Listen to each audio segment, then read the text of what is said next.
Syria, a nation torn by over a decade of civil war.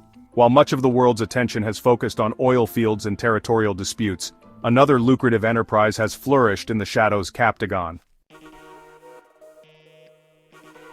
This psychostimulant drug, dubbed the magic potion of jihadi fighters, has been a cornerstone of Syria's shadow economy. Captagon's estimated turnover? A staggering $50 billion per year.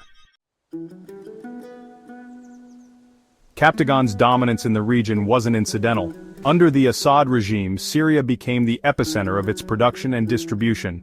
The drug's rise coincided with the regime's tightening grip on power and a desperate need for foreign currency during the country's economic isolation. Captagon's production is a low-cost, high-reward enterprise. Compared to heroin or crystal meth, the margins are astronomical. And it's not just the profits, it's a geopolitical tool, destabilizing neighbors while funding militias and maintaining patronage networks.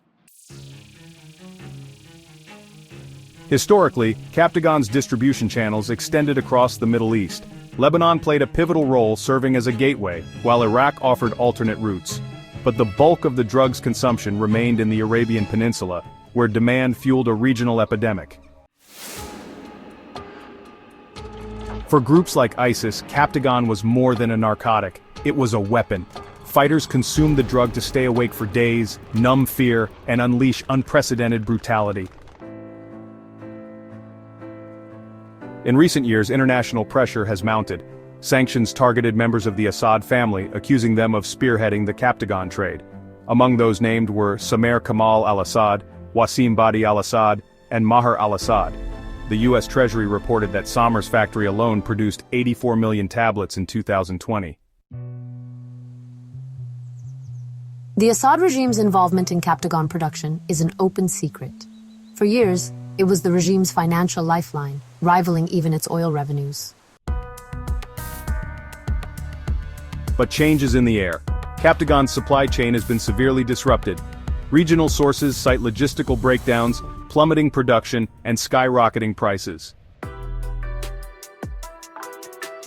Countries like Saudi Arabia, Qatar, and Jordan, primary markets for Captagon, have ramped up their anti-drug efforts, pressuring Syria to crack down on production.